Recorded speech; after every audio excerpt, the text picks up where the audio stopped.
as a person who is growing up in America, has ties to the military, and really is thinking about how, our country should be and the issues that it's having, what do you see as maybe like the biggest problem or divisive issue that we have in our country today? I think quite possibly. Well, America as a whole, I think that division would be our greatest weakness at the moment. One of the biggest problems. Um, And to be a I, little clearer too, like where do you think, like let's say that a lot of the anger or division comes from? Is there like a certain root cause that you believe that is causing a lot of that division? I think a lot of the events that happened last year. I mean, on social media, everyone has painted it as a very hard year. Lots of people lost their jobs. Plenty of, excuse me, sorry about that. Plenty of people lost their jobs. Plenty of people um, had to move out of their homes. Even some of my neighbors. I think a lot of the root, maybe with frustration, could have started with being locked down, um, which in a lot of ways was something that was necessary. I absolutely agree with it. I think that people didn't take some of the risks very seriously when the virus first broke out. So I think maybe that could have had an underlying, been like an underlying catalyst for some of the anger that happened. But then more important events like what happened with George Floyd and multiple other people who were murdered very wrongly. I mean, their families were wronged, the communities were wronged, and I mean, reading these stories, especially in the midst of being locked down, you read these stories and they're angering. And some people were. There was a lot of controversy. Everyone knows there was a lot of controversy with rioting and the protests, and like I said, how so many people who weren't even involved would get angry about them happening. But then you have to think, well, if it was my kid who was wronged, who was no longer with us, I would have wanted to tear the entire world down. So I think a lot of the anger came from how horrifying the events were. And I think a lot of anger in those subjects happened because with the internet the way it is now, there's so much more access. So something like a video goes way farther than it did 20 years ago.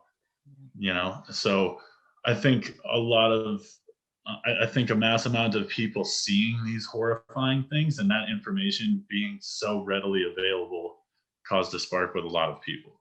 I mean, it's sickening. Yeah. It makes your stomach turn, and especially if you're part of that community, the anger is even more so because it's been going on for so long.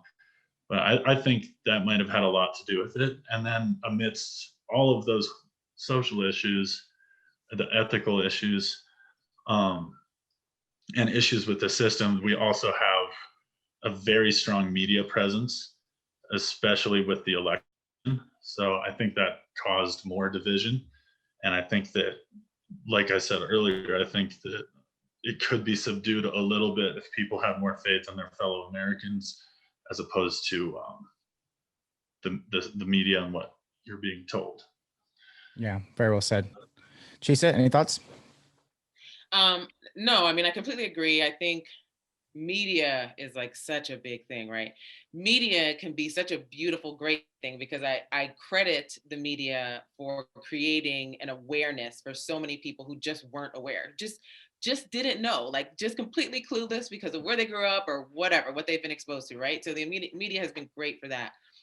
But the media does a really good job of feeding into the tearing us apart, right? I mean, what happened at the Capitol and what happened, let's say at BLM, protests. Listen, they have rioted at BLM protests. However, I believe they're two different things. There's people out there who are protesting for a cause, and then you have people who are out there causing problems, right? And I would say the exact same thing for what happened at the Capitol. There were people out there who wholeheartedly were protesting, utilizing their voices in the way that we are allowed to do as Americans. But what we but we didn't see a whole lot of that. I mean, truth be told, right? I'm not in support of what happened, but we saw the ugly.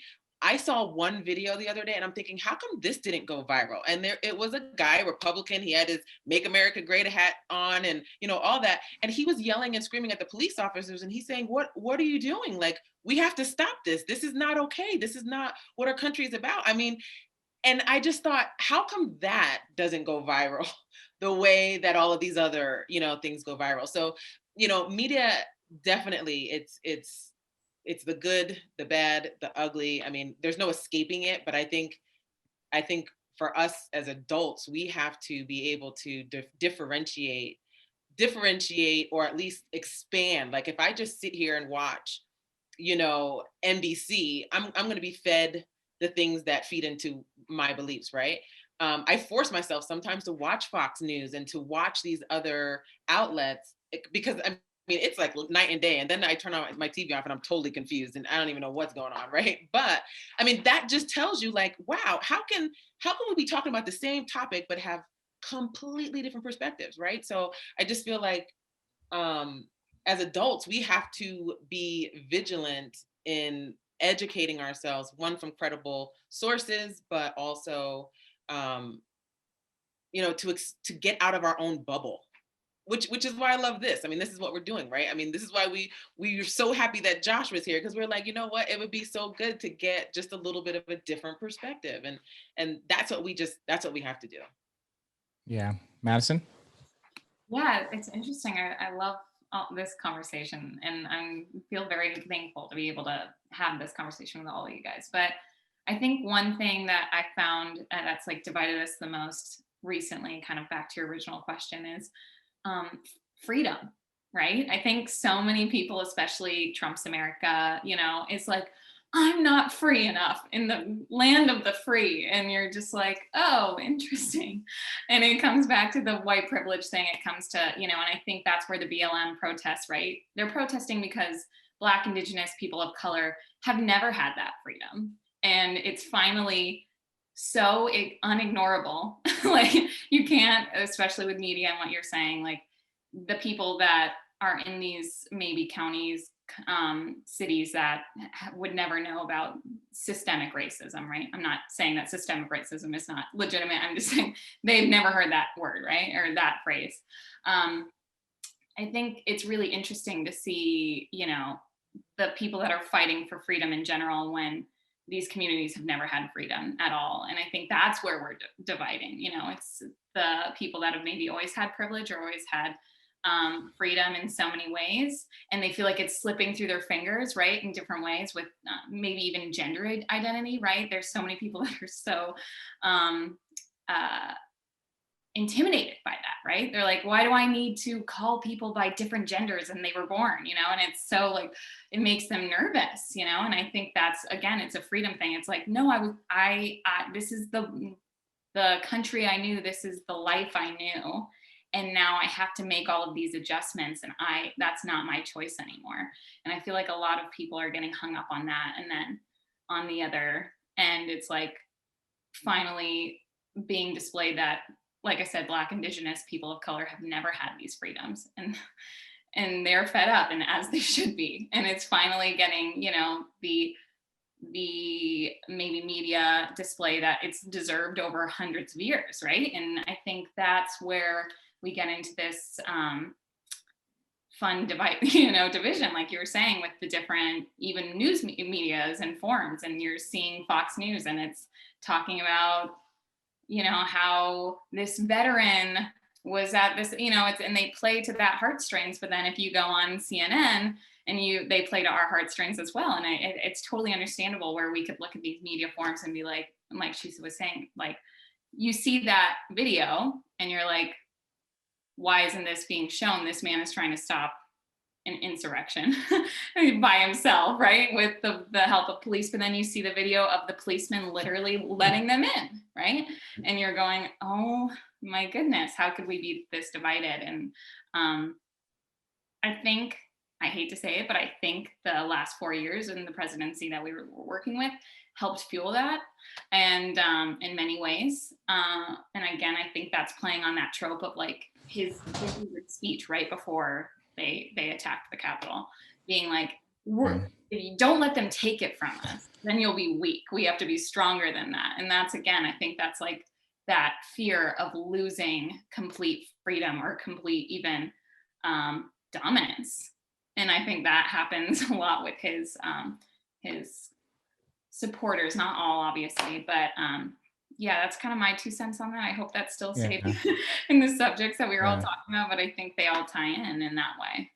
Yeah, we've definitely gone a little convoluted with everything, but I think it works. It's good, right? And I'll bring up another point after I let Ruth have a few moments. Like, so what are your thoughts on the idea of our divisiveness and division in the country? Yeah, I think what I'm hearing from everybody, what you guys are saying, and what I believe as well, is I think the main division is freedom, is like feeling like separated. I think the problem is we keep putting people into groups.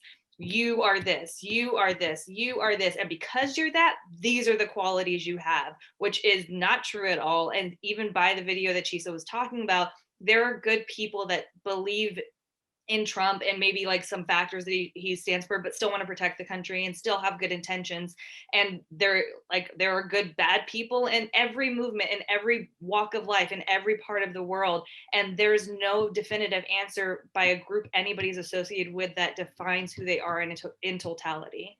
And that's the division that we're seeing across the world and for all time. Yeah. And, I think I'm going to say something that may be a little bit off kilter from what everyone's saying, but I think it's the product of this thing is that, and we'll kind of, this last 10 minutes, we'll wrap on this topic, but I think everything that we talked about, like, I think the idea of the guy at the Capitol who's saying, hey, we should stop this. I think that's the average person. I think the average person is that. I think the problem is with media and all these things, it doesn't sell because it's too in the bell curve of life. It's too in the middle, right? We want to see the extremes. So we want to see the guys who are letting the guys in, like the police officers letting people in. And then the other side wants to be mad about the police officers letting people in. So those extremes are what sells. So that's why when you change the channel, it's like, this was fine and this was fine. Well, I hate this, but I hate this.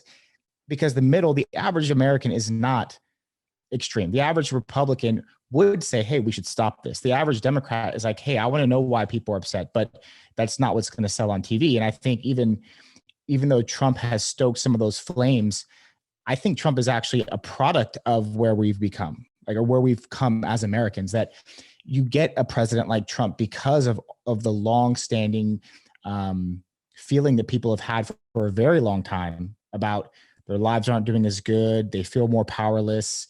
The big wigs and fat cats on Wall Street and at the Capitol are making all these decisions for their lives that they don't get to control. And at the end of the day, I think this is the effect that we're coming to is that everyone's trying to fight for their peace. So, whether it's the gender roles, Black Lives Matter, Proud Boys, whatever it is, everyone's picking their sides. And then we're then using those sides against each other to say, so part of it is that the media is saying you're in this group, you're in this group, but then we're also saying, well, what group do we belong to?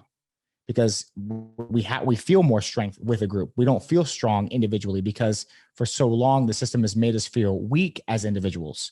So we want to join together. We want to band together and say, let's fight this, right? And I think where we've gotten to is that we're at this place that the country is now splintered to the point where we're all fighting for our peace. But again, I think the core part of this is that we don't really understand why we're mad. Why is it that everyone who's fighting for whatever they're fighting for, why are they mad to begin with?